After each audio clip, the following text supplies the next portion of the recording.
안녕하세요, 황들입니다. 오늘은 여러분들이 많이 질문하시는 부분을 한번 짚고 넘어가 보려고 합니다. 바로 세금인데요. 상세 내역을 낱낱이 공개해 볼게요. 시작하기에 앞서 구독 한 번씩 눌러주시면 감사하겠습니다. 부동산을 사고 보유하다가 팔 때까지의 세금이 어떤 게 있는지부터 살펴볼게요. 가장 먼저 취득세와 등록면허세입니다. 부동산을 처음 취득할 때 내는 세금이죠. 예를 들어 1억짜리 부동산을 샀다면 1억에 대한 취득세를 냅니다. 부동산의 크기, 지역, 보유수에 따라 차등 적용됩니다. 보유할 때 내는 세금으로 재산세와 종합부동산세가 있어요. 먼저 재산세는 자신이 보유한 재산에 대한 세금이라고 생각하시면 되고요. 종합부동산세는 종부세 또는 부자세라고도 합니다. 돈이 많은 사람은 더 많은 돈을 내야 한다는 취지이죠. 최근 서울의 집값이 급등하면서 종부세의 의미도 많이 흐려진 게 사실입니다. 팔 때 내는 세금으로 양도소득세가 있습니다. 양도소득세는 살 때 가격과 팔 때 가격에서 차익이 생겼을 때 내는 세금이라고 보시면 돼요.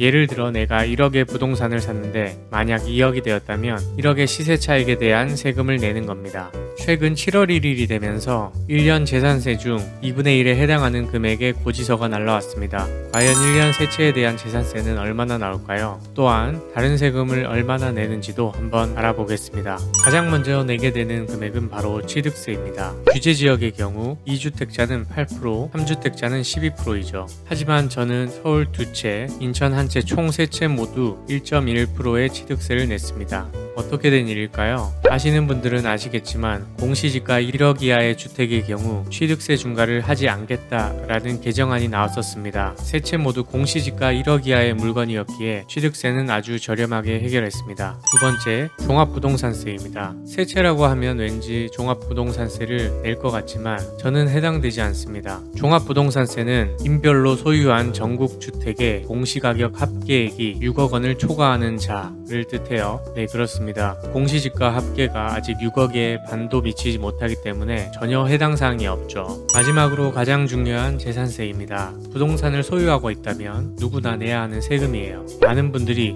부동산 세 채를 가지고 있으면 세금을 많이 내야 하지 않나요? 라고 질문을 많이 합니다. 한 채 한 채씩 공개해 볼게요.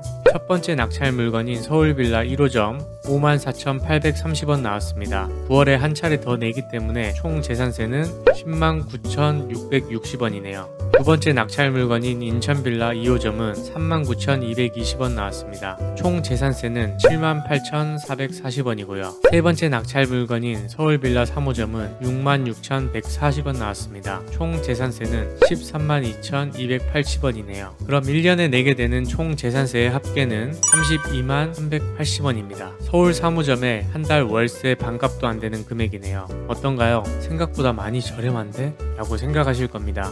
물론 제가 가진 빌라들이 소액이기에 많이 저렴한 부분이기도 합니다. 오늘은 제가 가진 세 채에 대한 세금을 함께 알아보았습니다. 투자를 진행함에 있어 작게나마 도움이 되셨으면 좋겠습니다. 감사합니다.